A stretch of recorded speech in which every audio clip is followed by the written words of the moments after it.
మహాభారతంలో మనం ముఖ్యంగా తెలుసుకోవలసిన వ్యక్తి భీష్ముడు. మహాభారతంలో శంతన మహారాజు పుత్రుడు భీష్ముడు. పూర్వనామం దేవవ్రతుడు. భారతంలో ఒక ప్రధానమైన శక్తివంతమైన పాత్ర భీష్ముడిది. సత్యవర్తునిగా, పరాక్రముడిగా భీష్ముని పాత్ర చెప్పుకోదగినది. భీష్ముడు గంగాపుత్రుల కులపెద్ద. భీష్ముని యొక్క జననం. ఆయన అసలు పేరు దేవవ్రతుడు. ఆయన కారణ జన్ముడు. అష్టవసులలో ఒకడు. అష్టవసులు అనగా దేవలోకంలో ఇంద్రునికి, విష్ణువుకి సహాయంగా ఉండే శక్తివంతమైన దేవతలు.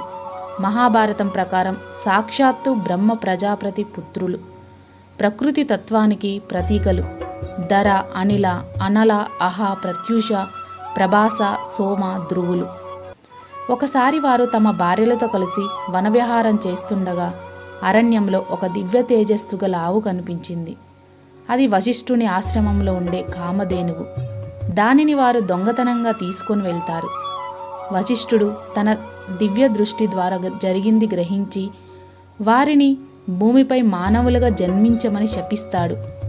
వారు వశిష్ఠుని క్షమించమని వేడుకోగా సహాయం చేసిన 7 వసువులను భూమిపై కొద్ది రోజులు మాత్రమే జీవిస్తారని, కానీ కామదేవుణ్ణి తీసుకొని వెళ్ళిన 8వ వసువు మాత్రం భూమిపై దీర్ఘకాలం ఉండక తప్పదని చెబుతాడు.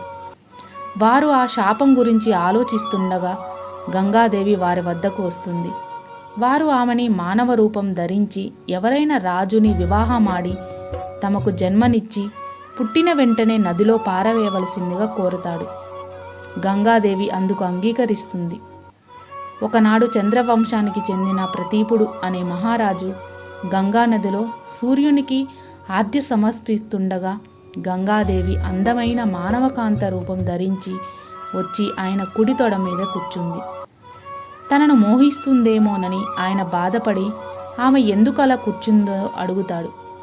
సాధారణంగా కూతుళ్ళు, కోడళ్ళు మాత్రమే అలా కూర్చుంటారు. తనకు కుమారుడు కలిగితే అతన్ని పెళ్లాడవచ్చునని సూచిస్తాడు. అది విని ఆమె అంతర్ధానమైపోతుంది. కొద్ది కాలానికి ప్రతీపుని శాంతనుడనే పుత్రుడు జన్మిస్తాడు. ఆయన ఒకసారి గంగా తీరంలో విహరిస్తుండగా మానవ రూపంలో ఉన్న ఆమెను చూసి మోహిస్తాడు. శంతనుడు ఆమెను పెళ్లి చేసుకోవాలంటే కొన్ని షరతులు విధిస్తుంది. దాని ప్రకారం పెళ్లి తర్వాత ఆమె ఏం చేసినా శంతనుడు అందుకు అడ్డు చెప్పకూడదు, ఆక్షేపించకూడదు. అలా చేసిన పక్షంలో ఆమె అంతర్ధానమైపోతుంది. శంతనుడు అందుకు అంగీకరించి ఆమెను పెళ్లి చేసుకుంటాడు. కొద్ది కాలానికి వారికి ఒకరి తర్వాత ఒకరు 7 మగ సంతానం కలుగుతారు. అయితే ఆమె ఒక్కో బిడ్డ పుట్టిన వెంటనే నదిలో పారవేస్తూ ఉంటుంది. ఆ 7 విషయంలోనూ ఎలాగోలో ఊరుకున్న శంతనుడు 8వ బిడ్డ విషయంలో మాత్రం ఆమెను వారిస్తాడు. ఆమె ఆ శిశువును శంతనుడికిచ్చి అంతర్ధానమైపోతుంది. ఆ శిశువే దేవవ్రతుడు. జీవితకాలం భూమి మీద జీవించాలన్న శాపానికి గురై 8వ వసువు గంగాదేవి జన్మనిచ్చింది కాబట్టి గంగేయుడు అని కూడా పిలువబడ్డాడు. శంతనుడు కుమారుడు కాబట్టి శాంతనుడు అయ్యాడు. భీష్మ ప్రతిజ్ఞ. సంసార జీవితం పైన కోరికతో తాను మోహించిన సత్యవతిని వివాహమాడాలని నిశ్చయించుకున్న శంతనుడు సత్యవతి తల్లిదండ్రులను సంప్రదించాడు. అప్పటికే భీష్ముడిని పుత్రుడిగా కలిగిన శంతనుడికి తమ కుమార్తెనిచ్చి వివాహం చేయడానికి వారు నిరాకరించారు. దానితో మనస్తాపం చెందిన తన తండ్రి ప్రవర్తనలోని తేడాను గమనించి మంత్రి ద్వారా తండ్రి కోరికను తెలుసుకొని తానే స్వయంగా తండ్రి వివాహం జరిపించడానికి సిద్ధమయ్యాడు భీష్ముడు. ఈ వివాహం కోసం సత్యవతి తల్లిదండ్రులు పెట్టిన అన్ని ఆంక్షలను అంగీకరించి తాను రాజ్యాధికారం చేపట్టనని, రాజ్య సంరక్షణకు బాధ్యతలు స్వీకరిస్తానని, తన పుత్రుల ద్వారా ఎలాంటి అడ్డంకులు లేకుండా ఉండేందుకు అసలు వివాహమే చేసుకోనని భీష్మించి తన తండ్రికి సత్యవతితో వివాహం జరిపించాడు. ఈ భీషణ ప్రతికను గాను అతడు భీష్ముడు అని ప్రసిద్ధుడయ్యాడు. తన వివాహం కోసం ఇంతటి త్యాగానికి సిద్ధపడిన పుత్రుని అభినందించి తాను ఎప్పుడు కోరుకుంటే అప్పుడు మరణం సంభవించే స్వచ్ఛంద మరణ వరాన్ని భీష్మునికి ప్రసాదించాడు శంతనుడు. తన తండ్రి కోసం అతను బ్రహ్మచారిగా ఉంచానని ప్రతిజ్ఞ చేసిన గొప్పవాడు. పరశురామునితో యుద్ధం. తన పినతల్లికి కలిగిన సంతానం చిత్రాంగదుడు విచిత్ర వీర్యులకు తగిన కన్యల కోసం యుద్ధంలో ఇతర రాజులను ఓడించి కాశీరాజు కుమార్తెలు అంబ, అంబిక, అంబాలికలను తెచ్చాడు. పెద్ద కుమార్తె అంబ మాత్రం తాను సాల్బుని వరించానని చెప్పింది. భీష్ముడు ఆమెను సాల్బుని వద్దకు పంపించేశాడు. సాల్బుడు తాను భీష్మునితో యుద్ధంలో ఓడిపోయినందున ఆమెను స్వీకరించనని చెప్పాడు. ఆమె తిరిగి భీష్ముని వద్దకు వచ్చి యుద్ధంలో తనను గెలిచి తెచ్చాడు కాబట్టి వివాహం చేసుకోమని కోరింది. తాను ఆజన్మ బ్రహ్మచారిగా ఉంటానని ప్రమాణం చేసి ఉన్నందున భీష్ముడు అందుకు అంగీకరించలేదు. ఆమె కోపంతో భీష్ముడి గురువైన పరశురాముణ్ణి శరణు వేడుకుంది. పరశురాముడు తన శిష్యుణ్ణి పిలిచి ఆమెను పెళ్లి చేసుకోమన్నాడు. ఆడిన మాట తప్పనన్నాడు భీష్ముడు. అయితే యుద్ధం తప్పదన్నాడు పరశురాముడు. హోరాహోరీగా సాగిన పోరులో తన శాస్త్రాలలో పరశురాముని విలువరించాడు భీష్ముడు. చివరకు పరశురాముడు తన గండ్రగొడ్డల్ని ప్రయోగించగా భీష్ముడు పరశురాముడి అనుగ్రహించిన బ్రహ్మాస్త్రాన్ని ప్రయోగించాడు. 2 ఢీకొంటే జగత్ప్రళయం తప్పదని భూదేవి వేడుకొనగా ఇద్దరూ తమ అస్త్రాలను ఉపసంహరించుకున్నారు. గురువును మించిన శిష్యుడయ్యే వంటి పరశురాముడు భీష్ముణ్ణి ప్రశంసించాడు. విచిత్ర వీరుడు భారతీయ మత గ్రంథాలలో ఒక రాజు. మహాభారతం ప్రకారం అతను శంతన మహారాజు సత్యవతుల చిన్న కుమారునిగా జన్మించాడు. అతని కుమారులు ధృతరాష్ట్రుడు, పాండురాజు. అతని మనుమలు కౌరవులు, పాండవులు. అతని భార్యలు అంబాలికలు. అతని స్వల్ప పాలన. విచిత్ర వీరునికి చిత్రాంగదుడు అనే అన్నయ్య ఉన్నాడు. వీరు శంతన మహారాజు రెండవ భార్య సత్యవతి కుమారులైనందున శంతన మహారాజు మొదటి భార్య కుమారుడైన భీష్మునికి సోదరులవుతారు. శంతన మహారాజు మరణం తర్వాత రాజ్యాన్ని పాలించడానికి భీష్ముడు చిత్రాంగదుడిని కురురాజ్య సింహాసనంపై ఉంచాడు. అతను ఒక శక్తివంతమైన యోధుడు అయినప్పటికీ గంధర్వుల రాజుతో జరిగిన యుద్ధంలో మరణించాడు. ఆ తరువాత భీష్ముడు బాలునిగా ఉన్న విచిత్ర వీరుని రాజ్య పట్టాభిషేకం చేశాడు. యుక్త వయసుకు వచ్చిన తరువాత భీష్ముడు అతనికి కాశీరాజు అందమైన కుమార్తెలైన అంబిక, అంబాలికల్నిచ్చి వివాహం చేశాడు. విచిత్ర వీరుడు తన భార్యలెంతో ప్రేమించి ఆరాధించేవాడు. కానీ 7 సంవత్సరాల తర్వాత అతను అనారోగ్యంతో బాధపడ్డాడు. అతని స్నేహితులు, వైద్యులు ఎన్ని ప్రయత్నాలు చేసినప్పటికీ అతనికి నయం కాలేదు. అతని సోదరుడు చిత్రాంగదుని మాదిరిగానే అతను సంతానం లేకుండా మరణించాడు.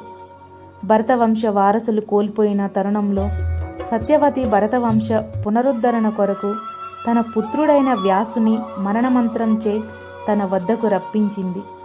భరతవంశాన్ని నిలపమని వ్యాసుణ్ణి ఆదేశించింది. తల్లి ఆదేశాన్ని అనుసరించి వ్యాసుడు అంబికకు ధృతరాష్ట్రుని, అంబాలికకు పాండురాజుని, దాసికి విదురుని ప్రసాదించి తిరిగి తపోవనానికి వెళ్ళిపోతాడు. చిత్రాంగదుడు శంతనుడు సత్యవతిల మొదటి కుమారుడు. విచిత్ర వీరుడు ఇతని తమ్ముడు. భీష్ముడు సత్యవతికి కాక శంతనుడు గంగలకు కలిగిన కుమారుడు. భీష్ముడు తన శపథం మేరకు చిత్రాంగదుని హస్తినాపుర సింహాసనాన్ని పట్టాభిషేకుని చేస్తాడు. చిత్రాంగదుడు బలవంతుడునని అహంకారం కలవాడు. అదే పేరు కలిగిన ఒక గంధర్వరాజు చిత్రాంగదుని యుద్ధానికి పిలిచాడు.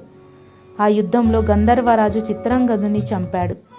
చిత్రాంగదుని మరణం తర్వాత భీష్ముడు విచిత్ర వీరుని పట్టాభిషిక్తుని చేస్తాడు.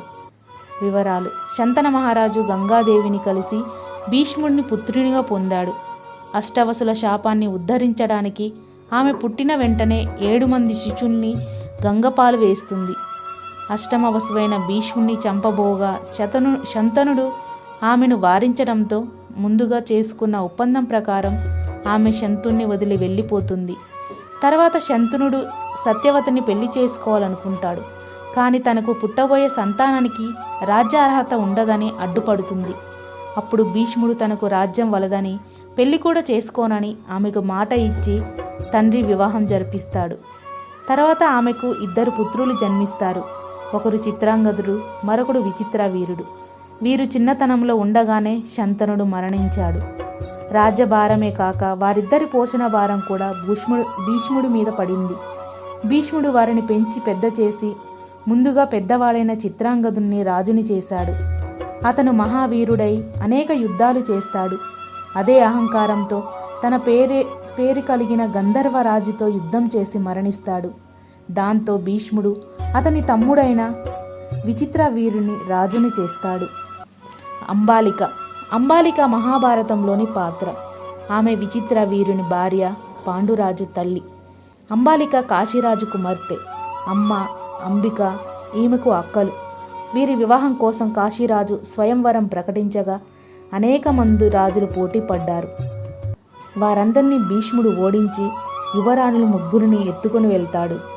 అంబ సాల్వరాజును ప్రేమించానని చెప్పడంతో భీష్ముడు ఆమెను అతడి వద్దకు పంపించేస్తాడు. అంబాలికలను తన తమ్ముడైన విచిత్రవీరునికిచ్చి వివాహం చేశాడు. విచిత్రవీరుడు క్షయరోగంతో నిస్సహంగా మరణించాడు. వంశవృద్ధి కోసమని అతడి తల్లి సత్యవతి తన తొలిపుత్రుడైన వ్యాసుని కోరింది. అంబాలికలను సంతానాన్ని ప్రసాదించేందుకు అతడు అంగీకరించాడు. అంబాలిక వ్యాసుని చూడడంతోనే భయంతో తెల్లవారింది. ఆ కారణంగా ఆమెకు పాండురోగం కారణ తెల్లవారిపోయిన చర్మంతో పాండురాజు పుట్టాడు. పాండురాజు వ్యాసుని మూలముగా విచిత్రవీరునికి అతనికి రెండో భార్య అంబాలికకు కలిగిన సంతానము. పుట్టుక. విచిత్రవీరుని మరణం తర్వాత అతని తల్లి సత్యవతి తన మొదటి సంతానమైన ఋషివేద వ్యాసుని పిలిచింది. వ్యాసుడు తన తల్లి అభిష్టం మేర విచిత్రవీరుని ఇరువురి భార్యను సంతానం కలిగించుటకు ఒప్పుకొనెను. విచిత్రవీరుని మొదటి భార్య అంబికాకు వ్యాసుని చూసి కళ్ళు మూసుకునుటచే పుట్టుగుడ్డి అయిన ధృతరాష్ట్రుడి జన్మించెను. సత్యవతి విచిత్రవీరుని రెండో భార్య అంబాలికకు కళ్ళు మూసుకోనవలదని చెప్పాను. అంబాలిక వ్యాసుని చూసి భయంతో కంపించుట వలన పాండురోగ కలిగిన పుత్రుడు పాండు జన్మించెను. జీవితం. పాండురాజు గొప్ప వీలుకారుడు. ఇతను ధృతరాష్ట్రుని కొరకు సైన్యానికి అధిపతి అయిన రాజ్యాన్ని పాలించుచుండెను. పాండురాజు కాశీ, అంగ, వంగ, కళింగ, మగధ మొదలగు రాజ్యాన్ని జయించెను. ఆ విధంగా అందరూ రాజులపై తమ ఆధిపత్యాన్ని చలాయించెను. పాండురాజు కుంతి భోజుని కుమార్తె కుంతిని, మాద్రదేశపు రాజు కుమార్తె మాద్రిని వివాహం చేసుకొనెను. ఒకనాడు అడవిలో వేటాడుతూ లేడి రూపంలో సంభోగించనున్న ఒక ఋషిని తన బాణంతో కొట్టెను. ఆ ఋషి పాండురాజుని తన భార్యతో సంభోగించ ప్రయత్నించిన మరణించేదనని శపించెను. దానితో విరక్తి కలిగిన పాండురాజు రాజ్యాన్ని విడిచి తన భార్యలతో కలిసి అడవిలో నివసించుచుండెను. కుంతి తనకు దుర్వాసుని వలన కలిగిన వరమును ఉపయోగించి యముని వలన యుధిష్ఠిరుని, వాయుదేవుని వలన భీముడు, ఇంద్రుని వలన అర్జునుడులను పుత్రులుగా పొందెను. కుంతి తనకు వరము వలన తెలిపిన మంత్రమును మాద్రికి ఉపదేశించెను. మాద్రి ఆ మంత్రమును ఉపయోగించి అశ్విని దేవతలవైన నకులుడు, సహదేవులు అని కవలను పుత్రులుగా పొందెను. ఆ విధంగా కుంతికి పాండురాజుతో వివాహము మునుపు సూర్యుని వలన కర్ణుడు జన్మించెను. మరణం. ఒకరోజు కుంతి కుమారులు లేని సమయంలో పాండురాజు మాద్రిని చూసి ఆకర్షితుడై తాకెను. ఆ విధంగా తనకు గల శాపం మూలంగా మరణించెను. మాద్రి పాండురాజు చితిపై కూర్చొని సతీ సహమనం చేసెను. కుంతి పాండవులను రక్షించుటకు బ్రతికి ఉండెను. ధృతరాష్ట్రుడు. మహాభారతంలోని ధృతరాష్ట్రుడు కౌరవుల తండ్రి. ఈయన పుట్టుకనే గుడ్డి. విచిత్రవీరుని మొదటి భార్య అయిన అంబికకు జన్మించినవాడు. వ్యాసుని యోగ దృష్టి చేత జన్మించాడు. ఈయన గాంధారిని పెళ్లాడాడు. దుర్యోధనుడు, దుశ్శాసనుడు ఈయనకు మొదటి ఇరువు పుత్రులు.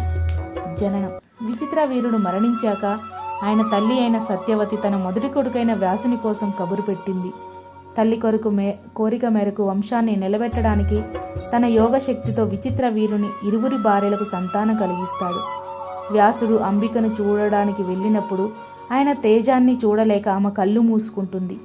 కాబట్టి ఆమెకు ధృతరాష్ట్రుడు కళ్ళు లేకుండా జన్మించాడు. దాంతో రెండవ భార్య అయిన అంబాలికకు జన్మించిన పాండురాజు అస్థిరాపురాన్ని పరిపాలించాడు. గాంధారి మహాభారత ఇతిహాసంలో హస్తినాపుర అందరాజు ధృతరాష్ట్రుడి భార్య, కౌరవులకు తల్లి. ఇప్పుడు ఆఫ్ఘనిస్తాన్లో ఉన్న కాందహార్ పాత పేరు గాంధార నగరానికి చెందినది. కావున ఈమెకు పేరు గాంధారి అని వచ్చింది. గాంధారి తండ్రి సుబలుడు, తమ్ముడు శకిని. ధృతరాష్ట్రునితో వివాహం సంబంధం వచ్చిన వెంటనే గాంధారి ధృతరాష్ట్రుని పతిగా భావించి తన భర్త గుడ్డివాడు అవడం చేత తాను కూడా కళ్ళకు గంతలు కట్టుకుంది. ఈమెకు దుర్యోధనుడితో మొదలయ్యే 9 కుమారులు, దుస్సల అనే కుమార్తె కలిగారు. తొలి జీవితం, వివాహం. గాంధార రాజు సుబలుడికి సుధర్మకు గాంధారి జన్మించింది. మాతి అవతారంగా పరిగణించబడుతున్న గాంధారి తన ధర్మ స్వభావంతో పేరొందింది. హర్యానా ప్రాంతం ఢిల్లీలోని కురు రాజ్యానికి పెద్ద యువరాజు ధృతరాష్ట్రుడితో గాంధారి వివాహం ఏర్పాటు చేయబడింది. అందమైన ధర్మవంతురాలైన స్త్రీగా, అంకిత భావంతో ఉన్న భార్యగా మహాభారతంలో చిత్రీకరించబడింది. భీష్ముడి వివాహం జరిపించడానికి తన భర్త అంధుడిగా జన్మించాడని తెలుసుకున్నప్పుడు ఆమె కూడా తన భర్తలా ఉండడానికి తన కళ్ళకు గంతలు కట్టుకోవాలని నిర్ణయించుకుంది. ఒక అంధుడిని వివాహం చేసుకోవాలని తెలుసుకున్నప్పుడు గాంధారి మనసులో ఏముంది అనేది ఏ ఇతిహాసంలోనూ తనకు తాను కళ్ళకు గంతలు కట్టుకోవడం ప్రేమకే సంకేతంగా చిత్రీకరించబడింది. వివాహానికి పూర్వం గాంధారి తపస్సు ద్వారా శివుడిని ప్రసన్నం చేసుకొని 100 మంది పిల్లల్ని పుట్టడానికి వరం పొందిందని చెబుతారు. భీష్ముడు గాంధారిని కురు రాజ్యానికి పెద్ద కోడలిగా చేసుకోవడానికి ప్రధాన కారణాల్లో ఈ వరం కూడా ఒక కారణం అని చెప్పడం పడింది. గాంధారిపై హస్తినాపుర అక్రమ యుద్ధంలో తన సోదరులందరూ చంపబడినందున కురువంశంపై కోపం పెంచుకున్న శకుడు కురు రాజవంశాన్ని నాశనం చేస్తానని శకుని ప్రమాణం చేశాడు. దాయాదుల మధ్య గొడవలు, యుద్ధాలు జరగడంలో కీలక పాత్ర పోషించాడు. సంతానం. తన భర్త పట్ల గాంధారి భక్తిని చూసిన వేదవ్యాసుడు 100 మంది కుమారులు పుట్టడానికి వరమిచ్చాడు. గాంధారి గర్భవతి అవుతుంది. కానీ 2 సంవత్సరాలైనా కానీ ప్రసవం కాదు. ధృతరాష్ట్రుడి తమ్ముడు పాండురాజు భార్య కుంతి పాండవులలో పెద్దవాడిగా జన్మనిచ్చిందని విన్న గాంధారి నిరాశ నిస్సూహతో కడుపుపై కొట్టుకుంటుంది. ఫలితంగా బూడిద రంగులో ఒక ముద్ద పుడుతుంది. వేదవ్యాసుడు దీన్ని 101 భాగాలుగా విభజించి మట్టి కుండలో నిల్వ చేసి మరో 2 సంవత్సరాలు దాచిపెడతాడు. అలా వారిలో మొదటి దుర్యోధనుడు జన్మించగా తర్వాత 99 మంది సోదరులు, ఒక సోదరి దుశ్శల జన్మిస్తుంది. మొదటి కుమారుడు దుర్యోధనుడు పుట్టినప్పుడు అనారోగ్య శకునాలు సంభవించడం చూసి సత్యవతి, వ్యాసుడు, భీష్ముడు, విదురుడు మొదలగు వారు పిల్లవాడు తమ రాజ్యాన్ని గొప్ప విధ్వంసం కలిగించవచ్చునని ముందే తెలుసుకొని ఆ పిల్లవాడిని గంగానది నీటిలో పడవేయడమో లేదా చంపేయడము చేయాలని ధృతరాష్ట్ర దంపతులకు సలహా ఇచ్చారు. కానీ వారు దానిని తిరస్కరించారు. తర్వాతి జీవితం, మరణం. మహాభారత యుద్ధం తర్వాత శ్రీకృష్ణుడు వంశం, ఆయన పిల్లలు యాదవులు నశిస్తారని గాంధారి కృష్ణుని శపించింది. శ్రీకృష్ణుడి శాపమును సంతోషంగా అంగీకరించాడు. యుద్ధం ముగిసిన 36 సంవత్సరాల తర్వాత యాదవులు త్రాగి జీవితాన్ని అనుభవిస్తున్నప్పుడు ఆ శాపం నిజమైంది. వాళ్ళు ఋషులను ఆట పట్టిస్తుండేవారు. గాంధారి తన పెద్ద కొడుకు దుర్యోధనుని చూడడానికి ఆమె కళ్ళ గంతలు ఒక్కసారి విప్పింది. అప్పుడు ఒకే చూపులో ఆమె తన శక్తిని తన కొడుకు శరీరం పంపించింది. కాబట్టి దుర్యోధనుని నడుము మినహా శరీరం అంతా పిడుగులా బలంగా ఉంటుంది. తల తల్లి కావడంతో ముందు తన శరీరాన్ని కప్పుకోవాలని చెప్పిన కృష్ణుడి మాటలు దుర్యోధనుడు పట్టించుకోలేడు. కురుక్షేత్ర యుద్ధం 18 రోజులు జరిగిన పోరులో భీముడు దుర్యోధనుని తొడలను పగులగొట్టాడు. జన ప్రాచుర్యంలో ఉన్నప్పటికీ వేదవ్యాసుడు రాసిన మహాభారత మూలంలో ఈ కథ ప్రస్తావించబడలేదు. వ్యాస మహాభారతం ప్రకారం దుర్యోధనుడు భీముడితో పోరాడుతున్నప్పుడు అతనికున్న శక్తి కారణంగా భీముడు అతన్ని ఓడించలేకపోయాడు. దాంతో అతనిని చంపడానికి నియమాలు ఉల్లంఘించాల్సి వచ్చింది. గాంధారి కుమారులందరూ తమ బంధువులైన పాండవులలో కురుక్షేత్రంలో ముఖ్యంగా భీముడి చేతిలో జరిగిన యుద్ధంలో చంపబడ్డారు. ఈ వార్త విన్న తర్వాత కళ్ళకు కట్టిన గంతలు ఉన్న చిన్న రంధ్రం ద్వారా ఆమె చూపు యుధిష్ఠిరుడి బ్రొటనవేలు మీద పడిందని, ఆమె కోపం శక్తి కారణంగా అతని శుభ్రమైన బ్రొటనవేలు నల్లగా మారిందని చెబుతారు. పాండవుల కుమారులు మరణించిన వార్త విన్న ఆమె పాండవులను ఆలింగనం చేసుకుని ఓదార్చింది. ఈ విధ్వంసం జరగడానికి కారణమైన కృష్ణుడి వైపు ఈమె కోపం తిరిగింది. శ్రీకృష్ణుడు, అతని నగరం, అతని ప్రజలందరూ నాశనం అవుతారని ఆమె శపించింది. కృష్ణుడి శాపంను అంగీకరించాడు. మహాభారత యుద్ధం ముగిసి 36 సంవత్సరాల తర్వాత ఆమె శాపం సాగి ఒక పండుగలో యాదవుల మధ్య పోరాటం జరిగి యాదు రాజవంశం నశించిపోయింది. శ్రీకృష్ణుడు 126 సంవత్సరాలు జీవించిన తరువాత తన లోకానికి వెళ్ళిపోయాడు. అతను కనిపించకుండా పోయిన 7 రోజుల తర్వాత బంగారు ద్వారక నగరం మునిగిపోయింది.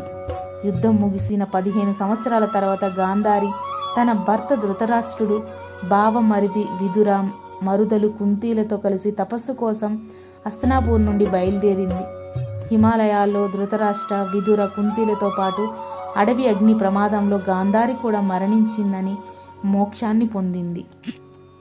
Thank you for watching. Please like, share, subscribe.